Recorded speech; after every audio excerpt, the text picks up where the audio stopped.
அடுத்து பாத்தீங்கன்னா சகோதரர்களே, அபூபக்கர் ரலியல்லாஹு அன்ஹு அவர்கள் அறிவிக்கக்கூடிய ஒரு செய்தி. அதாவது ரசூல் ஸல்லல்லாஹு அலைஹி வஸல்லம் அவருடைய காலத்துல ஜகாத்தாக கொடுத்து வந்த ஒரு ஒட்டக குட்டியை இப்ப யாரும் கொடுக்க மறுத்தால் கூட அவரிடத்துல நான் எதிர்த்து போர் செய்வேன் என்று அபூபக்கர் ரலியல்லாஹு அன்ஹு அவர்கள் அறிவிக்கக்கூடிய செய்தி புகாரில 7285வது செய்தியா புகாரி இமாம் பதிவு பண்ணியிருக்கிறாங்க. அதுல என்ன வருதுன்னா, ஆனா ஒட்டக குட்டின்னு வருது, இகால் கயிறு அப்படின்னு வருது. ஒட்டக கயிறு கொடுத்திருந்து இப்ப மறுத்தாலும் அவருக்கு எதிராக நான் போர் புரிவேன் அப்படின்னு வருதுங்க. இதுல பாத்தீங்கன்னா அனாக் என்பதுதான் அசகு அப்படின்னு சொல்லி புகாரி இமாம் பதிவு பண்றாங்க. பதிவு பண்ணிட்டு இகால்னு வரக்கூடிய அந்த செய்தியையும் 1400, 1457, 6934 ஆகிய எண்கள்ல உள்ள செய்தியா பதிவு பண்றாங்க. அப்ப அனாக்கு கரெக்டா, இக்கால் கரெக்டா? அனாக்கு என்பது அது அசகு அப்படின்னா, அப்ப இக்கால் அப்படின்றது லைஃப் ஆகி போயிரும்ல. அப்ப லைஃப் பதிவு பண்ணிருக்காங்களா இல்லையா இவருடைய பார்வையில?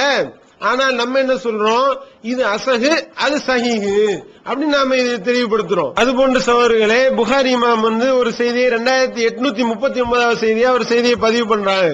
அதுல அனஸ் ரலியல்லாஹு அன்ஹு அவங்களிடத்துல இருந்து ஹுமைத் அவர்கள் கேட்கின்றார்கள், இது என்னிடத்துல அசகு அப்படின்னு சொல்றாங்க. அதே நேரத்துல அனஸ் ரலியல்லாஹு அன்ஹு அவங்களிடத்திலிருந்து மூசா அவர்கள் கேட்டு மூசாவிடத்திலிருந்து ஹுமைத் அவர்கள் கேட்ட செய்தி, அதை விட இது அசகு அப்படின்னு சொல்றாங்க. இப்னு அஜர் அவர்கள் விளக்கம் கொடுக்கிறாங்க. அதுக்கு அனஸ் அவர்களிடத்திலிருந்து மூசா அவர்கள் கேட்டு மூசா மூலமா ஹுமைது கேட்டது அது லைஃப் விளங்கிட கூடாது, அப்படி கேட்கவும் வாய்ப்பு இருக்கின்றது, அதற்கும் முகாந்திரம் இருக்கு அப்படின்னு சொல்லி இப்னு அஜர் அவர்கள் அது அசகுனா இது சஹி என்பதை விளக்கி இருக்கின்றார்கள். இது ஒரு கூடுதல் ஆதாரமாக பதிவு செய்து கொள்கின்றோம். அடுத்து பாத்தீங்கன்னா சகோதரர்களே, இலல் திருமிதி என்ற நூல்ல ஒரு செய்தி பதிவு பண்றாங்க திருமிதி இமாமு. அதாவது அபு சலமா என்பவர் அபு ஹுரைராவிடத்திலிருந்து கேட்டாரா, ஸெய்த் பின் ஹாலித் அவரிடத்திலிருந்து கேட்டாரா என்ற ஒரு குழப்பம், அந்த ஒரு தடுமாற்றம் வரும் பொழுது அது புகாரி இமாம் இடத்துல போய் கேட்கிறாங்க. இது அபு சலமா யாரிடத்திலிருந்து கேட்டாரு, அபு ஹுரைராவிடத்திலிருந்து அறிவிச்சாரா அல்லது ஸெய்த் பின் ஹாலித் அவரிடத்திலிருந்து அறிவிச்சாரா அப்படின்னு சொல்லி கேட்கும் பொழுது புகாரி இமாம் சொல்றாங்க, ஸெய்த் பின் ஹாலித் அவரிடத்திலிருந்து அறிவிச்சதுதான் அசகு, அதுதான் மிக சரியானது என்று புகாரி இமாம் சொல்றாங்க. புகாரி இமாம் சொன்ன அந்த விளக்கத்திற்கு திருமிதி இமாம் விளக்கம் கொடுக்கிறாங்க. புகாரி இமாம் ஸெய்த் பின் ஹாலித் அவரிடத்திலிருந்து அறிவிச்சதுதான் அசகுன்னு சொன்னாங்க. அதனால அபு ஹுரைராவிடத்திலிருந்து அபு சலமா கேட்டது லைஃப்னு யாரும் விளங்கிட கூடாது, அது சரியானது, அது சஹீஹ் என்று திருமிதி இமாம் விளக்கம் கொடுக்கிறாங்க. இதை இவர்களுடைய இந்த வாதத்துக்கு நம்ம பதிலா சொல்லிக் கொள்கின்றோம். இஸ்மு தஃப்லீல் என்ற அடிப்படையில தான் இது மிகச் சரி, இது சரி என்ற அடிப்படையில் இந்த ஒப்பீடு சொல்லப்பட்டிருக்கின்றது. அன்புக்குரிய சகோதரர்களே, இது அசகு என்பதற்கு புகாரி இமாம் எந்த அடிப்படையில, எந்த பொருளின் அடிப்படையில இதை பயன்படுத்தி இருக்கின்றார்கள் என்பதற்கு இவ்வளவு ஆதாரங்களை நாம தொகுத்து சொல்லி இருக்கிறோம். புகாரி இமாம் பொறுத்த வரைக்கும் அவங்க லைஃபான செய்தியை பதிவு பண்ண மாட்டாங்க. அப்படி இருக்கின்ற நிலையில இதெல்லாம் எனக்கு ஹாதா அசஹ், இதெல்லாம் என்னிடத்துல அசஹா இருக்கின்றது என்று சொல்லிவிட்டு அதற்கு மாற்றமான செய்திகளையும் அதில் பதிவு செய்திருக்கின்றார்கள் என்றால், அப்ப மாற்றமான செய்தி எல்லாம் லைஃப்னு அர்த்தம் கிடையாது. அது சரி, இது என்னிடத்துல மிகச்சரி, இதுவும் சரி என்ற அடிப்படையில தான் புகாரி இமாம் இதை பதிவு பண்ணிருக்கிறாங்க அப்படின்றத நாம இவ்வளவு ஆதாரங்களை வச்சு நிரூபிக்கிறோம் சகோதரர்களே. அதுபோன்ற சகோதரர்களே, ஒரு சில இடங்கள்ல புகாரி இமாம் அசஹ் என்று சொல்லி இருப்பார்கள். நாம தேடி பார்த்தோமே ஆனால் அது அதற்கு எதிரான செய்தி லைஃபாக இருக்கின்றது. அப்ப இந்த இடத்துல அசஹ் என்ற வார்த்தைக்கு நேரடி அர்த்தத்தின் அடிப்படையில் பொருள் வைக்க முடியாதுங்க. இது மிகச்சரி அப்படின்னா அதுக்கு எதிராக உள்ளது சரின்னு தானே வரணும். ஆனால் அந்த இடத்துல சரின்ற அர்த்தம் வைக்க முடியாது. அப்ப இதுக்கு எப்படி நாம விளக்கம் கொடுக்கிறது? உதாரணத்துக்கு சொல்றதாக இருந்தால், இவரை விட இவர் மிகச் சிறந்தவர் அப்படின்னு நாம ஒரு உதாரணத்தை சொன்னோம்னா, இந்த இடத்துல இந்த மிக என்ற வார்த்தை இது கம்பேரிட்டிவ் டிகிரியா பயன்படுத்தப்பட்டிருக்குங்க. அப்ப மிக நல்லவர்னு இவரை சொல்றதா இருந்தா, அப்ப இன்னொருத்தவர் இருக்காரு அவர் நல்லவர்னு அர்த்தமாகும். இது இயற்கையா உள்ள பொருள், அகராதி அடிப்படையில் உள்ள பொருளுங்க. அதே நேரத்தில் ஒருத்தவரை பார்த்து இவன் கெட்டவன், இவன் ரொம்ப நல்லவன் அப்படின்னு நம்ம சொல்றோம்னு வைங்களேன், இப்ப இந்த ரொம்பன்னு வரக்கூடிய அந்த வார்த்தை இருக்குல்ல, இது வந்து கம்பேரிட்டிவ் டிகிரியா வராது. அப்ப இந்த கம்பேரிட்டிவ் டிகிரி இது இஸ்மு தஃலீல் அடிப்படையில் இல்லாம, காரணம் என்ன, கெட்டவனையில சொல்றோம், கெட்டவனோடு வந்து கம்பேர் பண்ண வேண்டிய அவசியம் இல்லையே. அப்போ இந்த இடத்துல வரக்கூடிய இந்த ரொம்ப என்பதற்கு பொருள் இல்லாமல் போய்விடும். அந்த அடிப்படையில தான் புகாரி இமாம் வந்து அசகுன்னு பதிவு பண்ணியிருந்தாங்கன்னா, பதிவு பண்ணியிருக்கக்கூடிய அதனோடு ஒப்பிடக்கூடிய செய்தி சில காரணங்களுக்காக லைஃபா இருக்கின்றது என்றால், அப்போ வந்து அதை வந்து அசகு என்ற பொருள்ல பயன்படுத்த முடியாது. ஆனா என்ன, அகராதியில் அதுதான் அர்த்தம். அசகு என்பதனுடைய அர்த்தம் என்ன, கம்பேரிட்டிவ் டிகிரி தான், அது இஸ்மு தஃலீல் தான். ஆனால் அதை வந்து அதற்கு எதிராக உள்ளது அது வந்து லைஃபா இருப்பதனால் அதை வந்து கம்பேரிட்டிவ்னு நம்ம சொல்ல முடியாது. அந்த மாதிரி சில இடங்கள் வருதுங்க.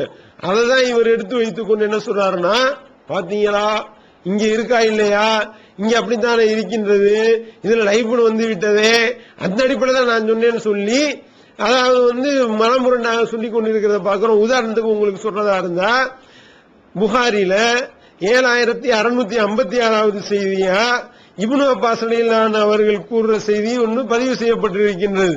பரீரா என்ற அந்த அடிமை பெண்மணி இருக்காங்களா இல்லையா, ஆயிஷா ரலியல்லாஹு அவங்களிடத்தில் இருந்த அந்த பரீரா என்ற அடிமை பெண்மனுடைய கணவர், அவர் வந்து அடிமையாகவே நான் பார்த்தேன் அப்படின்னு சொல்லி இப்னு அப்பாஸ் ரலியல்லாஹு அறிவிக்கிறாங்க. ஆனா அதே நேரத்தில் அடிமை அல்லாதவராக பரீராவுடைய கணவரை நான் பார்த்தேன் அப்படின்னு சொல்லி அஸ்வத் என்பவர் அறிவிக்கிறாருங்க. ஆனால் அஸ்வத் என்பவர் அறிவிக்கக்கூடிய செய்தி முன்கதீர் என்று புகாரி இமாமே பதிவு பண்றாங்க. அது பதிவு பண்ணிட்டு சொல்றாங்க, இப்னு அப்பாஸ் அவர்கள் அறிவிக்கக்கூடிய செய்தி இருக்கே அதுதான் என்னிடத்தில் அசகு அப்படின்னு சொல்றாங்க. அப்ப இந்த இடத்துல அசகு என்ற வார்த்தைக்கு இஸ்மு தஃலீல் என்ற அடிப்படையில கம்பேர் பண்ணி இதை விட இது சரின்னு யாரும் பொருள் வைக்க மாட்டாங்க.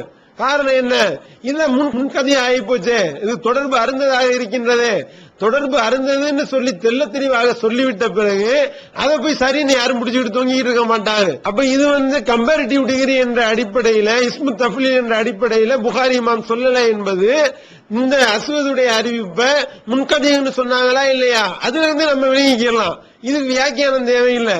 அப்போ சரியான காரணங்களோடு சொல்லப்பட்டால் இதுல வந்து இந்த முன்கதைன்னு சொன்னாங்களா இல்லையா, இது கரினாவாக வருகின்றது, தக்க சான்றோட இது வந்து சரியில்லை அப்படின்னு சொல்லுவார்களே. ஆனால் அப்ப இந்த இஸ்மு தஃலீல் அந்த மிகச்சரின்னு சொன்னாங்களா இல்லையா, அந்த வாசகம் அடிபட்டு போய்விடும். அதுல நேரடி அர்த்தம் வைக்க கூடாது. இத வந்து இந்த அடிப்படை அறிவு கூட இல்லாம, இந்த ஒரு சாதாரண நாலேஜ் கூட இல்லாம என்ன செய்யறாரு, பாத்தீங்களா இந்த இடத்துல வந்து லைஃப் என்று வருகிறதா இல்லையா, அப்ப வந்து நான் சொன்னது வந்து கரெக்ட் தானே என்று சொல்லி பொருந்தாத உதாரணத்தை கொண்டு இந்த சூனியக்காரர் சொல்லக்கூடியதை நாம பார்க்கின்றோம். அடுத்து அசகு என்பதற்கு எதிர்ப்பதம் வந்து லைஃப் அப்படின்றதுக்கு அவர் வைத்த ஆதாரம், இன்னொரு ஆதாரத்தை பாத்தீங்கன்னா, நோன்பாளி அவராக சக்தியை வெளிப்படுத்தினால் அது வந்து நோன்பு அவருக்கு முடியுமா முடியாதா அப்படின்ற சம்பந்தமா ஒரு செய்தியை மேற்கோள் காட்டுறாருங்க. இந்த சக்தினா என்னன்னா, அவர் இலங்கை பாஷையில சொல்றாரு, தமிழ் மக்களுக்கு புரியுற மாதிரி சொல்றதா இருந்தா வாந்தி எடுக்கிறது. நோன்பாளி வந்து வாந்தி எடுத்தால் நோன்பு முடியுமா முடியாதா, அபூ ஹுரைரா அவர்கள் வழியா அறிவிக்கக்கூடிய செய்தி ரெண்டு விதமா வருது. நோன்பு முறியும்னு வருது, நோன்பு முடியாதுன்னு வருதுங்க. அப்ப புகாரி இமாம் என்ன சொல்றாங்க, நோன்பு முடியாது என்று வரக்கூடிய செய்தி தான் என்னிடத்தில் அசகு அப்படின்னு சொல்லிட்டாங்க. அப்ப என்னன்னா, இவர் வந்து தன்னுடைய பாயிண்ட்டுக்கு ஆதாரமா வைக்கிறாராம். பாத்தீங்களா, நோன்பாளியினுடைய நோன்பு முறியும்னு வர்றது வந்து லைஃப் தானே, அப்ப வந்து அசகுக்கு எதிர்ப்பதான் லைஃப் அப்படின்னு சொல்லி ஒரு ஆதாரத்தை கொண்டு வர்றாரு. ஆனால் லைஃப் என்பதற்கு இப்னு ஹஜர் அவர்கள் விளக்கம் கொடுக்கிறாங்க. என்ன காரணம், நோன்பாளி வந்து நோன்பு வாந்தி எடுத்தால் நோன்பு முறியும் என்று வரக்கூடிய அந்த அறிவிப்புல யார் வர்றா, மக்பரி என்ற ஒரு நபர் வருகின்றார். அவர் லைஃப் ஜித்தன், அவர் வந்து முற்றிலும் பலகீனமானவர் என்று இப்னு ஹஜர் அவர்கள் விளக்கம் கொடுக்கிறாங்க. அதாவது என்னன்னா, சஹி அசஹி என்ற வார்த்தைக்கு மிக சரியானது என்பதுதான் பொருளுங்க. அதை வந்து அதற்கு நேர் எதிர்ப்பதை வந்து சஹி என்பதுதான் பொருள் கொள்ள வேண்டும். இந்த ஹதீஸிலையும் அப்படித்தான் பொருள் கொள்ள வேண்டும். ஆனால் இந்த இடத்துல காரண காரியங்களோடு அது மறுக்கப்படுகின்றது. கரினான்னு சொன்னமா இல்லையா, இந்த கரினாவுடைய விளக்கம் இவருக்கு இல்லாதனால தான் இவர் என்ன செய்யறாரு, இந்த ஒரு அடிப்படை விஷயம் கூட தெரியாதனால இந்த விளக்கத்தை விளங்கிக்கிறாம என்ன செய்யறாரு, அது லைஃப்னு சொன்ன லைஃப்னு வந்திருக்கா இல்லையா, லைஃப்னு ஏன் வந்துச்சு, அதுக்குண்டான காரணம் இருக்கு, தக்க சான்றுகள் இருக்கிறதுனால அது லைஃப்னு சொல்றோம். அப்போ அகராதியில நேரடி பொருள் அதப்படித்தான் வைக்க வேண்டும். அசை என்பதற்கு எதிர்ப்பது சஹீஹ். ஆனால் இந்த இடத்துல தக்க காரணங்களோட விலக்கி இருக்கிறதுனால அது லைஃப் ஆகிவிட்டது அப்படின்றத அவருக்கு நாம பதிலாக சொல்லிக் கொள்கின்றோம். அடுத்து பாத்தீங்கன்னா சகோதரர்களே, அடுத்து இன்னொரு ஆதாரத்தை முன்வைக்கிறாரு. புகாரில 6840வது செய்தி அவர் செய்தி பதிவு செய்யப்பட்டிருக்கின்றது. ரசூல் ஸல்லல்லாஹு அலைஹி வஸல்லம் அவர்கள் ரஜ்மு செய்ததை பற்றி. ரசூல் ஸல்லல்லாஹு அலைஹி வஸல்லம் அவர்கள் எப்ப ரஜ்மு செய்தார்கள் என்று சொல்லி பின்னாடி வர்றவர் கேள்வி கேட்கிறாங்க. இது 100 அத்தியாயத்திற்கு முன்பா பின்பா அப்படின்னு சொல்லி கேள்வி கேட்கிறாங்க. இதை அறிவித்த அறிவிப்பாளர் என்ன செய்யறாங்கன்னா, கொஞ்சம் மாற்றமாக, எப்படி மாற்றமா அறிவிக்கிறாங்கன்னா, மாயிதாவிற்கு முன்பா பின்பான்னு கேட்டாங்க அப்படின்னு சொல்லி அறிவிச்சுட்டாங்க. மாயிதாவிற்கு முன்பா பின்பா என்பதை காட்டிலும் 100 அத்தியாயம் அருளப்படுவதற்கு முன்பா பின்பா என்று கேட்டதுதான் சரியானது. அதுதான் அசகு அல்ல அவ்வளவு அசகுன்னு சொல்லி அதுல தெளிவுபடுத்துறாங்க புகாரி இமாம். அப்போ இவரு ஆதாரமா காட்டுறாரு, பாத்தீங்களா அது அசகுனா இது லைஃப் தானே. அப்போ புகாரி இமாம் அதுக்கு அசகுன்றதுக்கு எதிர்ப்பதமா லைஃப் தானே பயன்படுத்தி இருக்கிறாங்க அப்படின்னு சொல்லி ஒரு ஆதாரத்தை காட்டுறாரு. ஆனா விஷயம் என்ன, அதுலயே தெளிவா விளக்கி இருக்கிறாங்க. அசகு என்பதற்கு நேரடி எதிர்ப்பதம் சஹீஹ்ன்றதான் வைக்கணும். ஆனால் இந்த இடத்துல மாயிதாவுக்கு முன்பா பின்பா என்று அவங்க குழம்புனதுக்கு 100க்கு பதில மாயிதான்னு ஏன் போட்டாங்கன்னா, மாயிதால யகூதிகள் பத்திய பேச்சு அடிபடுது. அப்ப யகூதிகள் சம்பந்தமான விஷயத்துலதான் ரஜ்மு பண்ணாங்கன்னு இருக்கும் பொழுது கேட்ட ஆளுகள் குழம்பிட்டாங்க. அப்ப மாயிதாவா இருக்குமோ, மாயிதாவுக்கு முன்பா பின்பான்னு கேட்டாங்கன்னு இவங்க விளங்கிக்கிட்டாங்க. அப்ப அந்த அடிப்படையில தான் இந்த மாயிதாவிற்கு முன்பா பின்பான்னு வரக்கூடிய செய்தி லைஃப் அப்படின்னு சொல்லி பின்னாடி தெளிவுபடுத்தப்பட்டிருக்கின்றது. இவர் என்ன செய்யறாரு, அகராதியில ஒரு என்ன பொருள் அசை என்பதற்கு பொருள் என்னன்னா அதுதான் நேரடியா மிகச் சரியானது, அதற்கு எதிர்ப்பதான் சரி. இந்த இடத்துல சரின்னு பொருள் கொள்ள முடியாது. நம்ம எப்படிதான் அகராதியில உள்ள அடிப்படையில் அர்த்தம் வைத்து பார்த்தோமே, ஆனால் மாயிதாவுக்கு முன்பா பின்பான்னு கேட்டது தப்புன்னு ஆகி போச்சு. அதுக்கு ஆதாரங்களோட நமக்கு காரண காரியங்களோட தெரிய வருகின்றது. அப்படி காரண காரியங்களோட தெரிய வர்றதுனால இதை நாம லைஃப் என்று சொல்கின்றோம். இதையும் அவருக்கு பதிலாக சொல்லிக் கொள்கின்றோம். அடுத்த சகோதரர்களே, அவரு புகாரில எடுத்து காட்டாத இன்னொரு ஆதாரத்தை நம்ம எடுத்து காட்டிடுறோம். காரணம் என்னன்னா, நாளைக்கு இதை எடுத்து காட்டிக்கிட்டு மக்களை குழப்பிக்கிட்டு இருப்பாரு. அப்துல்லா பின் அம்ர் அவர்கள் அறிவிக்கக்கூடிய செய்தியா ஒரு செய்தி வருகிறதுங்க. அதாவது புகாரி இமாம் அவர்கள் ஒரு பாடத்தலைப்பாக என்ன போடுறாங்கன்னா, மோசடி செய்த பொருளை நபிகள் நாயகம் ஸல்லல்லாஹு அலைஹி வஸல்லம் அவர்கள் எரிக்க சொன்னார்கள் என்று சொல்லி அப்துல்லா பின் அம்ர் அவர்களுடைய அறிவிப்பில் வரவில்லை. இதுதான் அசகு அப்படின்னு சொல்லி புகாரி இமாம் பதிவு செய்யறாங்க. ஆனால் அதே நேரத்தில் மோசடி செஞ்ச பொருளை ரசூல் ஸல்லல்லாஹு அலைஹி வஸல்லம் அவர்கள் எரிக்க சொன்னார்கள் என்று ஒரு அறிவிப்பு வருதுங்க. அந்த அறிவிப்பு இதோடு மோதும் பொழுது, இதோட ஒப்பீடு பார்க்கும் பொழுது அது அசகுனா இது சஹீஹ் ஆகி போயிடும். சஹீஹ்னா இது ரெண்டு மோது வேற. அப்ப அதுக்குண்டான காரணத்தை இப்னு ஹஜர் அவர்கள் விளக்குகின்றார்கள். அந்த மாதிரி வரக்கூடிய அறிவிப்புல சாலிஹ் பின் முகமது என்ற ஒரு அறிவிப்பாளர் வர்றாரு, அதனால அது பலகீனம், அது லைஃப் என்று அழகா விளக்குறாங்க. அப்போ சஹீஹ் என்பதற்கு நேரடி அர்த்தம் தான் வைக்க வேண்டும். இந்த இடத்துல நேரடி பொருள் கொள்ள முடியவில்லை.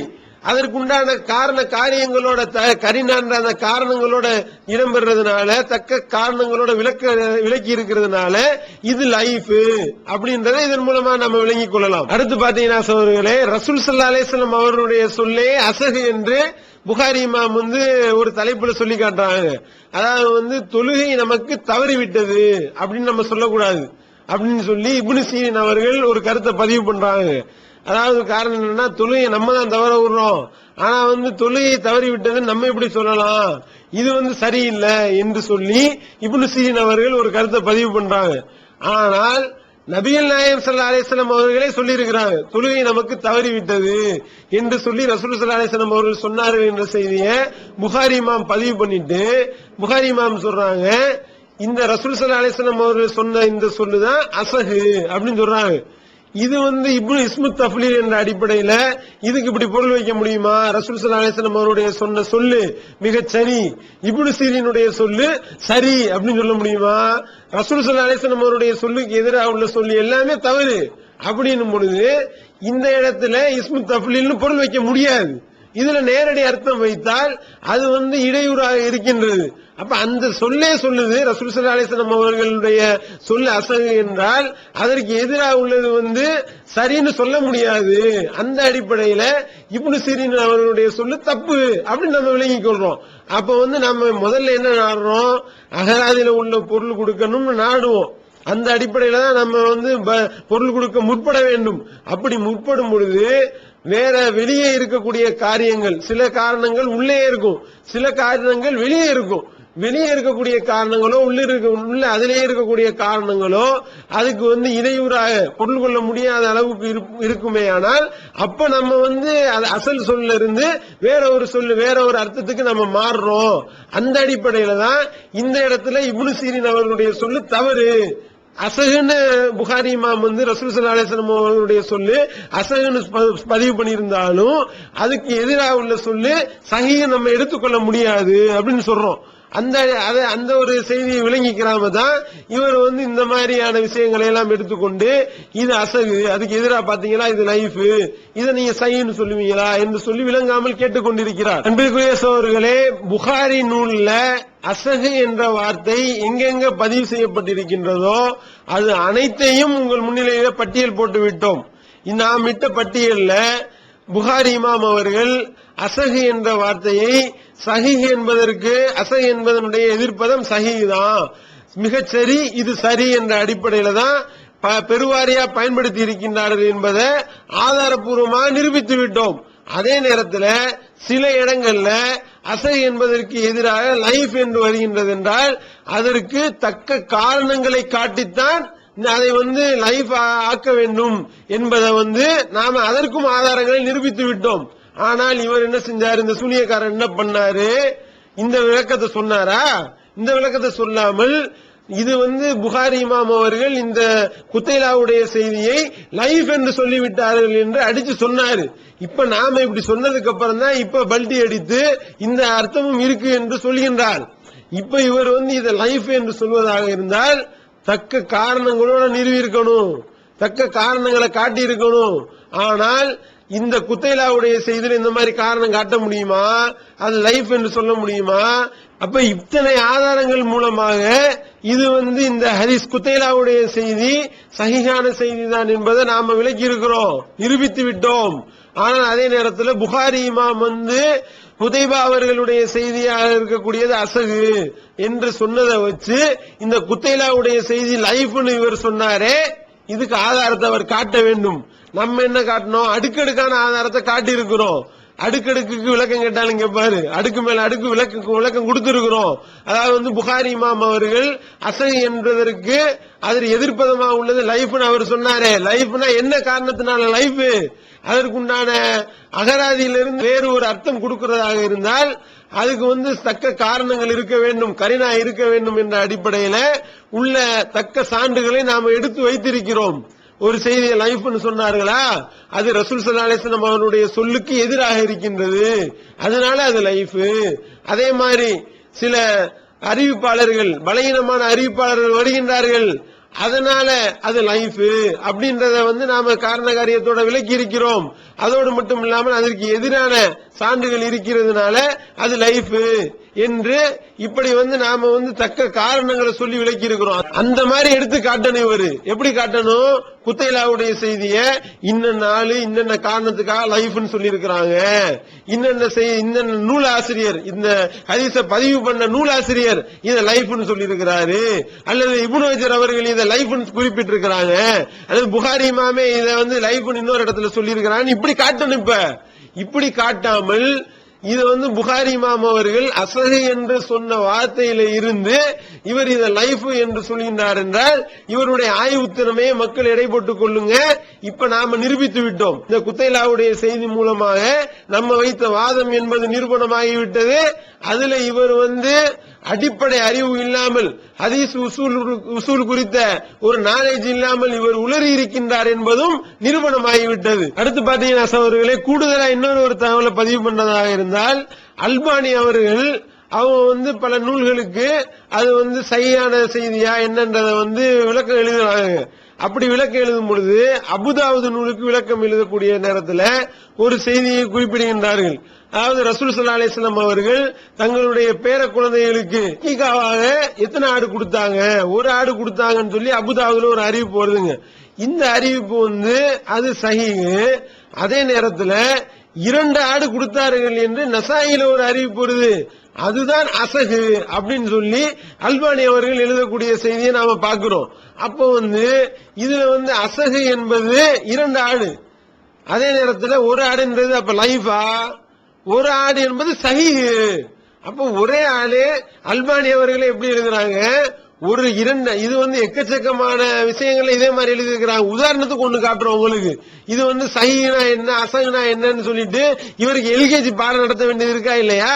அந்த அடிப்படையில நம்ம ஒரு ஆய்வாளரா இருக்கிறதுனால அவருக்கு விளக்க வேண்டியது இருக்கின்றது. என்ன 2 ஆடு என்பது அசகு, அதே நேரத்தில் ஒரு ஆடு என்பது சஹீஹ். அது எது சரி எது தவறு அவர் உள்ள போய் நம்ம ஆய்வு பண்ண அதை விளக்குறதுக்கு அவங்களுக்கு சொல்லல. அவர் எழுதுறதுல அல்பானி அவர்கள் மேற்கோள் காட்டினதுல பல செய்திகள் தவறாகவும் இருக்கின்றது. இங்க டாபிக் என்னன்னா அசகுன்னு சொல்லிவிட்டு இது சஹீஹ் என்றும் சொல்கின்றார்கள். இவருடைய கூற்று பிரகாரம், இந்த சூனியக்காரருடைய கூற்று பிரகாரம் அசகு என்பதற்கு எதிர்ப்பது லைஃபா இல்லையா? அப்ப அல்பானி அவர்கள் விளங்காம சொல்லிவிட்டார்கள் என்று சொன்னாலும் சொல்லலாம். அப்போ உதாரணத்திற்கு இந்த ஒரு கூடுதல் தகவலையும் நாம பதிவு செய்கின்றோம். அன்பிற்குரிய சகோதரர்களே, புகாரி இமாம் அவர்கள் அசகு என்ற வார்த்தையை பயன்படுத்தி இருக்கின்றார்கள் என்ற அடிப்படையில குத்தைலாவுடைய செய்தி சஹீஹ் தான் என்பதை நாம அடுக்கடுக்கான ஆதாரங்களை முன்வைத்து அக்குவேர் ஆணிவேராக பிரித்து நாம இங்க நிரூபித்திருக்கிறோம். இதன் மூலமாக குத்தைலா அவர்களுடைய செய்தி சஹீஹான செய்திதான் என்பது நிரூபணமாகிவிட்டது. அதே நேரத்தில் புகாரி இமாம் அவர்கள் குத்தைலாவுடைய செய்தியை சஹீஹ் என்று சொல்வார்களேயானால் அதுல என்னென்ன விஷயங்கள் எல்லாம் அடங்கி இருக்கிறது? அப்ப குத்தைலா அவர்கள் சஹாபிய பெண்மணிதான் என்பதும் அதில் அடங்கிவிட்டது. காரணம் என்ன? குத்தைலா அவர்கள் சஹாபி இல்ல என்று இருக்குமே ஆனால் அப்ப அந்த செய்தியானது முர்சலா ஆகிவிடும். அப்ப முர்சலான செய்தியே புகாரி இமாம் அவர்கள் சஹீஹ்னு சொன்னாங்களா அப்படின்னா அப்படி கிடையாது. அப்ப இது சஹீஹ் என்று நாம் நிறுவியதிலிருந்து குத்தைலா அவர்கள் சஹாபிய பெண்மணிதான் என்பது நிரூபணமாகிவிட்டது. இதை நாம முதல் செய்தியாக பதிவு செய்து கொண்டு அதுக்கு அடுத்தபடியாக இந்த சூனியக்காரர் வைத்த அடுத்த வாதத்திற்குண்டான மறுப்புக்குள்ள நாம நுழைகிறோம்.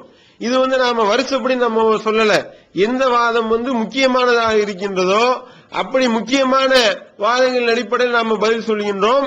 இதுல முக்கியமா அடுத்து அவர் வைக்கக்கூடிய வாதம் என்னவென்றால், கானத்து மினல் முஹாஜிராத் என்ற செய்தியை அறிவிக்கக்கூடிய மசூதி இடத்துல இருந்து கேட்ட முக்ரி அவர்கள் மசூதிக்கு மூல குழம்புறதுக்கு முன்னாடி கேட்டாரா பின்னாடி கேட்டாரா என்பது தெல்ல தெளிவாக இல்ல. அதனால இந்த செய்தி பலகீனம். 3 விதத்துல இந்த மசூதியுடைய அறிவிப்பை இவர் பலகீனப்படுத்துகின்றார். முதல் விஷயம் என்ன? இவர் முக்ரி அவர்கள் மசூதி இடத்துல கேட்டது மசூதிக்கு மூல குழம்புறதுக்கு முன்னாடியா பின்னாடியா தெரியல, தெல்ல தெளிவா இல்ல, அதனால இது பலகீனம் அப்படின்னு முதல் விஷயம் சொல்றாருங்க. 2வது, மசூதி அவர்கள் இந்த மூல குழம்புறதுக்கு முன்னாடியே அவர் குழப்பமான ஆளு என்று சொல்லி 2வது வாதத்தை வைக்கின்றார். 3வது, இது சாது என்ற முரண்படக்கூடிய ஒரு அறிவிப்பு. மற்ற இவரிடத்திலிருந்து அறிவிக்கக்கூடியவர்கள் எல்லாம் கானத்து மினல் முஹாஜிராத் என்ற வார்த்தையை அறிவிக்கவில்லை, இவர் மட்டும்தான் அதை அறிவிக்கிறாரு. அப்ப குழப்பம் இவரிடத்துலதான், இது சாது என்று சொல்லி 3 வாதங்களை வைக்கிறாருங்க. இப்ப இந்த 3 வாதத்துக்கும் நாம ஏற்கனவே பதில் சொல்லி இருந்தாலும் இவர் திசை திருப்புறதுனால மறுபடியும் அதை நாம பதிவு செய்ய வேண்டி இருக்கின்றது. அதுக்கு முன்னாடி, அந்த மறுப்புக்கு சொல்றதுக்கு முன்னாடி, அதை விளக்குறதுக்கு முன்னாடி, இவர் எப்படிப்பட்ட ஒரு பித்தலாட்டக்காரர், இவர் எப்படியெல்லாம் தில்லுமுள்ளு செய்யக்கூடியவர், இவர் எப்படியெல்லாம் தான் சொன்னதை தானே மறுத்து தனக்குத்தானே முரண்பட்டு தன்னைத்தானே பொய்யனாக்குவதில் இவர் கெட்டிக்காரர் என்பதை இப்ப நாம நிரூபிக்க போறோம். அது என்ன விஷயம் என்றால், இந்த மசூதி இடத்துல மூல குழம்புறதுக்கு முன்னாடி கேட்டாங்களா பின்னாடி கேட்டாங்களா அப்படின்ற ஒரு அறிவிப்பை பொறுத்த வரைக்கும் மூல குழம்புறதுக்கு முன்னாடி 6 அல்லது 7 நபர்கள் கேட்டதாக குறிப்பில் எழுதப்பட்டுள்ளது அப்படின்னு வார்த்தையை பயன்படுத்தினாரு. இப்ப அந்த கிளிப்பிங்க நீங்க பாருங்க. விளங்கலையா? மசூதியிடம் இருந்து இந்த செய்தியை 6-7 மாணவர்கள் அறிவிச்சுக்கிறாங்க. மசூதியிடம் இருந்து, மசூதியிடம் ஒரே ஒரு மாணவர் தான் இதை முஹாஜிரான பெண்மணின்னு சொல்றாங்க. மற்ற எவரும் அதை சொல்லல. அவர்கள் யார் தெரியுமா? குழப்ப நிலைக்கு முன்னால் கேட்டவர்கள் என்று குறிப்பாக எழுதப்பட்டவர்கள். இவருங்க மாதிரி ஆராய்ச்சியில கொண்டு வந்து சேர்த்தவங்க அல்ல, குழப்ப நிலைக்கு முன்னால் கேட்டவர்கள் குறிப்பாக எழுதப்பட்டவர்கள். அவங்க ஒரு முறை மட்டுமல்ல, இன்னொரு முறையும் இதே கருத்தை அழுத்தமாக சொல்லியுள்ளதை பாருங்கள். மன்னியதில்லை. அதே நேரத்தில் அப்துல்லா இப்னு யஸீத் அல் முக்ரி குழப்ப நிலைக்கு முன்னால் கேட்டவர் என்ற பதிவு இல்லை. இவங்க ரிசர்ச் பண்ணி கொண்டு வந்து சேர்த்துக்கிறாங்க, விளங்குதா? ஆனால் மற்றவர்கள் நான் சொல்லக்கூடியவர்கள் எல்லாம் குழப்ப நிலைக்கு முன்னால் கேட்டவர் என்ற பதிவு இருக்கிறது. அறிஞர்களால் குறிப்பிடப்பட்டிருக்கிறார், இவர் குழப்ப நிலைக்கு முன்னால் கேட்டவர் என்று. அப்படி குறிப்பிட்டவர்கள் யாரும் முஹாஜிர் என்று சொல்லவில்லை. பாத்தீங்களா? 6 அல்லது 7 நபர்கள் இவர் மூல குழம்புறதுக்கு முன்னாடியே மசூதி இடத்துல கேட்டாருன்னு இவர் சொன்னாரா இல்லையா? இப்ப நம்ம என்ன கேட்டோம்னா, நம்ம மசூதி இடத்திலிருந்து முக்ரி அவர்கள் மூல குழம்புறதுக்கு முன்னாடிதான் கேட்டாங்கன்னு நம்ம வாதத்தை வைக்கும் பொழுது, இந்த சூனியக்காரர் நம்மிடத்துல என்ன கேட்டாருன்னா, தெள்ள தெளிவாக காட்ட வேண்டும், மூளை குழம்பியதற்கு முன்பாகத்தான் கேட்டார் என்ற வாசகத்தோடு காட்ட வேண்டும் அப்படின்னு சொன்னாரு. அதுக்கு தான் நம்ம என்ன செஞ்சோம், அஹ்மது இப்னு ஹம்பல் அவர்களுடைய இந்த நூல்ல இருந்து நம்ம ஆதாரத்தை தூக்கி போட்டோங்க. ஆனால் இவர் என்ன செஞ்சாரு, அப்ப நம்ம இந்த ஆதாரத்தை காட்டிட்டு அவருக்கு ஒரு அறைகூவல் விட்டோம். என்ன அறைகூவல் விட்டோம்? நீங்க சரியான ஆளா இருந்தால் இங்க எப்படி நாங்க முக்ரியை கேட்டாரே, மூல குழம்புறதுக்கு முன்னாடி தான் கேட்டார் என்பதற்கு திட்ட தெளிவா ஆதாரத்தை நாங்க முன்வைத்து இருக்கிறோமோ, அந்த மாதிரி ஒரு 6 அல்லது 7 நபரை நீங்க சொல்லி இருக்கிறீங்க. இந்த 6 அல்லது 7 நபர்கள் மசூதியினுடைய மூல குழம்புறதுக்கு முன்னாடி கேட்டார்கள் எப்படின்றதுக்கு நீங்க ஆதாரத்தை காட்டணும். நாங்க காட்டின மாதிரி நீங்க கேட்ட மாதிரி நாங்க ஆதாரத்தை காட்டணும். அதே மாதிரி இந்த விஷயத்துல நீங்க ஆதாரத்தை காட்டணும் அப்படின்னு சொல்லி நம்ம முன்வைத்தோம். அறைகூவலாவே அதை விட்டோம். அதுக்கு என்ன ஒரு பதில் சொல்றாரு பாருங்க. இவர் எப்படிப்பட்ட பொய்யர் என்பதை இவருடைய பதில இருந்து விளங்குது பாருங்க. சொல்றாருங்க, அடுத்தது என்ன தெரியுமா? முன்னாடி கேட்டதற்கு ஆதாரம் தர வேண்டும். 5 பேரை நம்ம முன்னாடி கேட்டது சொல்லி இருக்கிறோம், இந்த 5 பேருக்கு ஆதாரம் தர வேண்டும். அன்புள்ள சகோதரர்களே, அந்த சீரியை நீங்க ஃபுல்லா பார்த்தா உங்களுக்கு விளங்கும். நான் 5 பேரே முன்னாடி கேட்டவங்கன்னு சொல்லல, 5 பேர் சொல்றோம், அதுல முன்னாடி கேட்டவங்க இருக்கிறாங்கன்னு சொல்லக்கூடாதான் அந்த வார்த்தைகளை நான் என்ன செய்யறேன் சொல்லியிருப்பேன். நான் எங்க 6 அல்லது 7 பேர் நான் எங்க சொன்னேன், நான் 2 பேரை தானே சொன்னேன் என்று சொல்லக்கூடியதை பார்க்கிறோம். ஆனா இந்த யஹ்யா இப்னு சயீத் அல் கத்தான், அப்துல்லா இப்னு ரஜா போன்றவர்கள் குழப்ப நிலைக்கு முன்னால் கேட்டவர்கள். மற்ற 3 பேரும் என்னது குழப்ப நிலைக்கு முன்னால் கேட்டாங்களா பின்னால் கேட்டாங்களா இல்லாது விட்டாலும், இந்த 5 பேரில் இந்த 2 பேர் என்ன செஞ்சாங்க, குழப்ப நிலைக்கு முன்னால் கேட்டவர்கள் கன்ஃபார்ம் ஆனவர்கள். இவர் 6 அல்லது 7 நபர்கள் முன்னாடியே கேட்டிருக்கின்றார்கள், அது திட்ட தெளிவாக பதிவு செய்யப்பட்டிருக்கின்றது, குறிப்பில் பதிவு செய்யப்பட்டுள்ளது இவர் தான் சொன்னாரு. மறுபடியும் அந்த கிளிப்பை பாருங்க. விளங்கலையா? மசூதியிடம் இருந்து இந்த செய்தியை 6-7 மாணவர்கள் அறிவிச்சுக்கிறாங்க. மசூதியிடம் இருந்து மசூதியிடம் ஒரே ஒரு மாணவர் தான் இத முஹாஜிரான பெண்மணின்னு சொல்றாங்க. மற்ற எவரும் அதை சொல்லல. அவர்கள் யார் தெரியுமா? குழப்ப நிலைக்கு முன்னால் கேட்டவர்கள் என்று குறிப்பாக எழுதப்பட்டவர்கள். இவர் உங்க மாதிரி ஆராய்ச்சியில கொண்டு வந்து சேர்த்தவங்க அல்ல, குழப்ப நிலைக்கு முன்னால் கேட்டவர்கள் குறிப்பாக எழுதப்பட்டவர்கள். அவங்க அப்ப இந்த கிளிப்ல பேசுறது யாரு? இவர் தான் பேசுறாரா, அல்லது இவருடைய வேடத்துல வேற இன்னொரு ஆள் பேசுறாரா, அல்லது இவர் பேசுனதை இவர் அவர் நம்பிய சூனியத்தின் அடிப்படையில யாரோ சூனிய வச்சதுல இவர் மறந்துட்டாரா, இவருடைய வேடத்துல வேற யாரும் இவர் மாதிரி மிமிக்ரி பண்ணிட்டாங்களா அப்படின்றதெல்லாம் இப்ப கேட்கறதோட விவாதத்திலையும் சேர்த்து கேட்போம். இவர் அதுக்கு பதில் சொல்ல கடமைப்பட்டு இருக்கிறார். நாங்க காட்டின மாதிரி முக்ரி எப்படி மசூதி இடத்துல அவர் மூளை குழம்புவதற்கு முன்பாகத்தான் கேட்டார் என்பதற்கு தெள்ள தெளிவான ஆதாரத்தை நாம சமர்ப்பித்து விட்டு, இந்த மாதிரி நீங்க சொன்ன 5 நபர்கள், அந்த 5 நபர்களும் மசூதி மூளை குழம்புவதற்கு முன்பாகத்தான் மசூதி இடத்திலிருந்து கேட்டார்கள் அப்படின்னு நீங்க ஆதாரம் காட்டணும்னு சொல்லி நம்ம பகிரங்க அறைகோல் விடுறோம். பகிரங்க அறைகோல் விட்டவன எப்படி பள்ளி அடிக்கிறாருன்னு பாருங்க. நான் எங்க சொன்னேன், நான் 5 பேர்லாம் சொல்லலையே, நான் 2 பேர் பேரைத்தான் சொன்னேன் அப்படின்னு சொல்லுவாரே. ஆனால் இப்ப எந்த அளவிற்கு இவர் எப்படிப்பட்ட பொய்யையும் சொல்ல துணிவார் அப்படின்றது தெரியவாதா இல்லையா? இதுல நான் லைவ்ல பேசுறேன்னு பெருமை வேற. நான் ஊர் உலகம் எல்லாம் பாக்குற மாதிரி நான் லைவ்ல பேசுவேன். லைவ்ல அப்பனா என்ன சொல்ல வர்றாருன்னா, அந்த அளவுக்கு அஞ்சாம துணிஞ்சு நான் போய் சொல்லுவேன், எப்படி வேணாலும் நான் பித்தலாட்டம் பண்ணுவேன், என்னைய மாதிரி துணிஞ்சு யாராலையும் பொய் சொல்ல முடியாதுன்னு அதுல அடங்கி இருக்குங்க. இதை நீங்க விளங்கிக் கொள்ள வேண்டும். அப்ப இந்த கிளிப்பை திருப்பி பாருங்க, எந்த அளவிற்கு இவர் பொய் சொல்லுகிறார் என்பதை.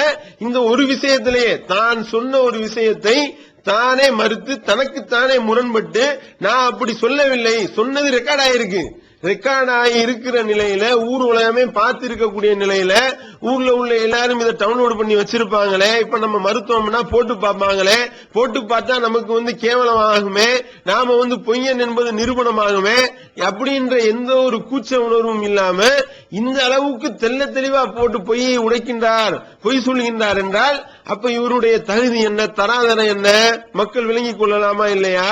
அப்ப இந்த ஒரு விஷயத்தை முதல்ல நம்ம பதிவு பண்றோம் உங்கள்கிட்ட. இரண்டாவது, இப்ப நம்ம விஷயத்துக்கு வருவோம். இப்ப மசூதி அவர்கள் முக்ரி அவரிடத்துல அறிவிச்சது மூலக்குழம்புறதுக்கு முன்னாடியா பின்னாடியா தெள்ள தெளிவா ஆதாரம் காட்டணும்னு சொன்னாருங்க. நம்ம என்ன செஞ்சோம், அஹமது இப்னு ஹம்பல் அவர்களுடைய நூல்ல இருந்து அவருடைய மகன் அப்துல்லா அவர்கள் நான் என்னுடைய தந்தை எழுதுனதை நான் என் கண்ணால பார்த்தேன் அப்படின்னு சொல்லி அறிவிக்கக்கூடிய செய்தியை நம்ம ஆதாரமா போட்டோம். இந்த மாதிரி முக்ரி அவர்கள் 52க்கு அப்புறம் இவரை மசூதியை பார்த்ததே இல்லைன்னு அறிவிக்கிறாரு. அப்போ 58ல தான் 58க்கு அப்புறம் தான் அவர் மூல குழம்புறாரு 2 வருஷம். 52க்கு அப்புறம் அவர் பார்த்ததே இல்லைன்னா அவர் எப்படி கேட்டிருப்பாரு, தெள்ள தெளிவா வந்துருச்சுல என்று சொல்லி நம்ம ஆதாரத்தை தூக்கி போடுறோங்க. அப்ப இவர் என்ன செஞ்சிருக்கணும், ஒரு சரியான சத்தியத்தை தேடக்கூடிய நபராக இருந்தால், ஆஹா இதை கவனிக்காம நம்ம சொல்லிட்டோமே, இது இந்த மாதிரி ஒரு அறிவிப்பை நம்ம பார்க்கலையே, நம்மளுடைய ஆய்வுல ஏற்பட்ட குறைபாடுல இது நம்ம ஒழுங்கா எப்பயும் நுனிப்புள் மேயற மாதிரி இப்ப நம்ம மேய்ஞ்சிட்டோமே, என்ன செய்யறது, சரி ஓகே திருத்திக்கிறேன் அப்படின்னு சொல்லிருக்கணுமா இல்லையாங்க? ஆனா என்ன செய்யறாரு, அதுக்கு அவர் சொல்லக்கூடிய பதில பாருங்க, சுப்ஹானல்லாஹ். இப்படியும் ஒருவர் சொல்வாரா, இப்படியும் ஒருவர் பொய் சொல்ல முடியுமா, இப்படியும் ஒருவர் சமாளித்து தான் வைத்த வாதத்தை நிலைநாட்ட முடியுமா, பொய்யின் மூலமா நிலைநாட்ட முற்படுகின்றாரே என்பதை பார்த்து ஆச்சரியமா இருக்கின்றது.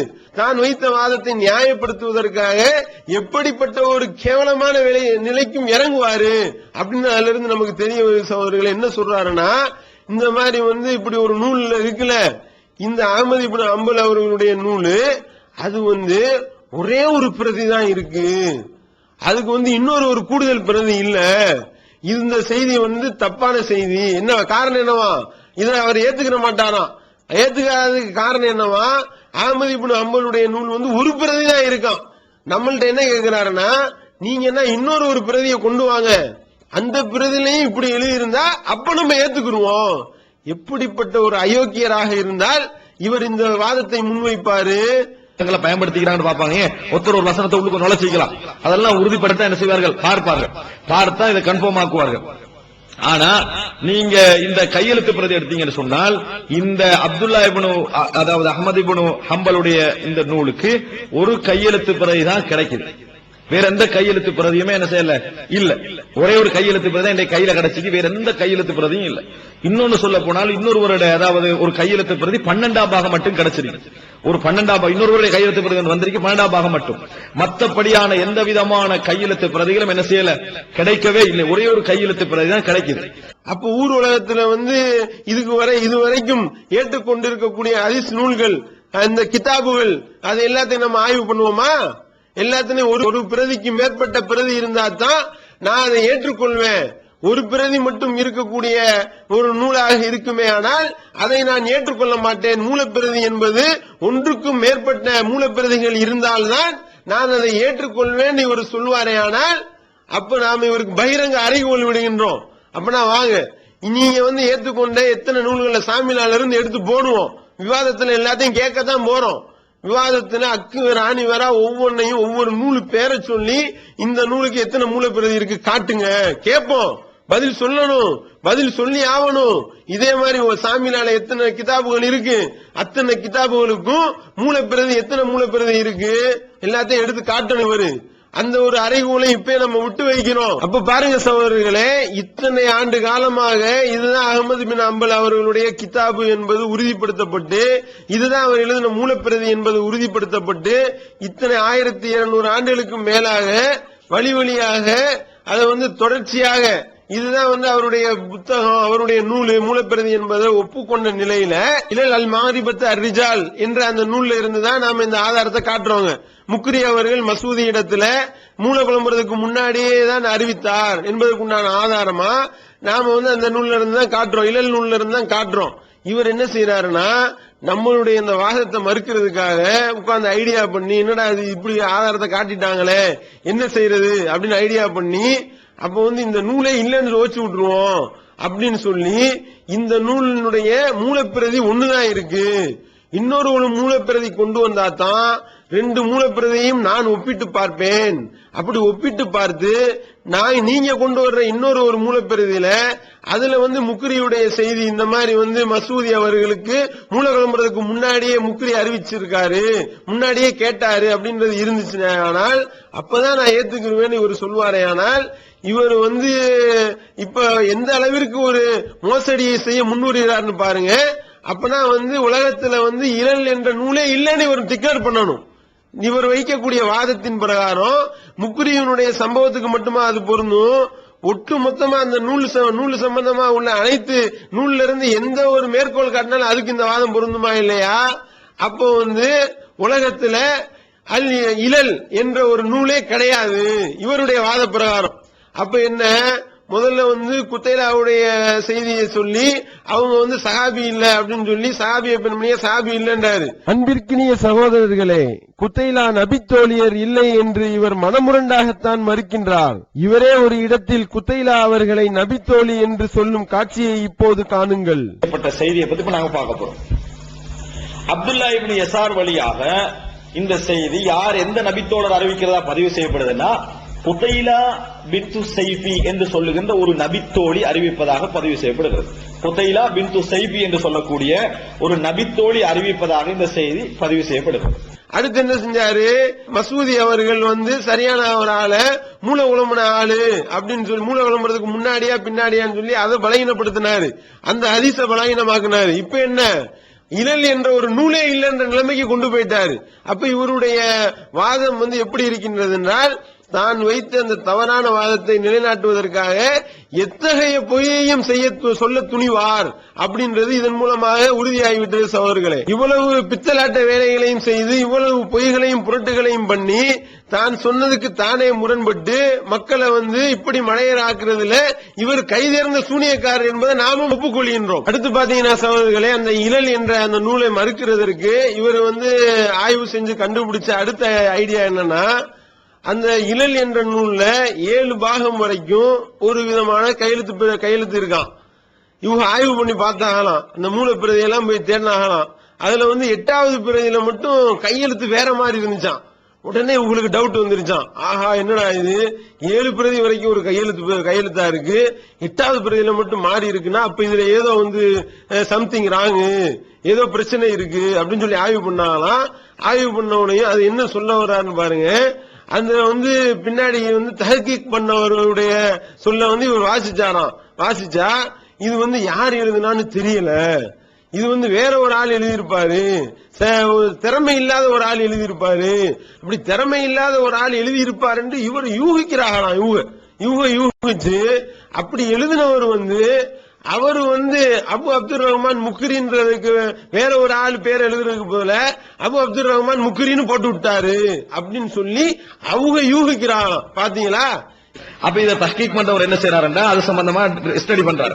ஸ்டடி பண்ணக்குள்ள அவர் சொல்றாரு, இந்த கையெழுத்து பிரதி 8 பாகமா பிரிச்சு 8ஆம் பாகம் இருக்குது, இந்த 8ஆம் பாகத்துல எழுத்து முறை வேற, இந்த 8ஆம் பாகத்துடைய எழுத்து முறை வேற, இத வந்து அதாவது யார் எழுதினது கன்ஃபார்ம் இல்ல என்று அவர் ஒரு ஆய்வு செஞ்சு சொல்றாரு.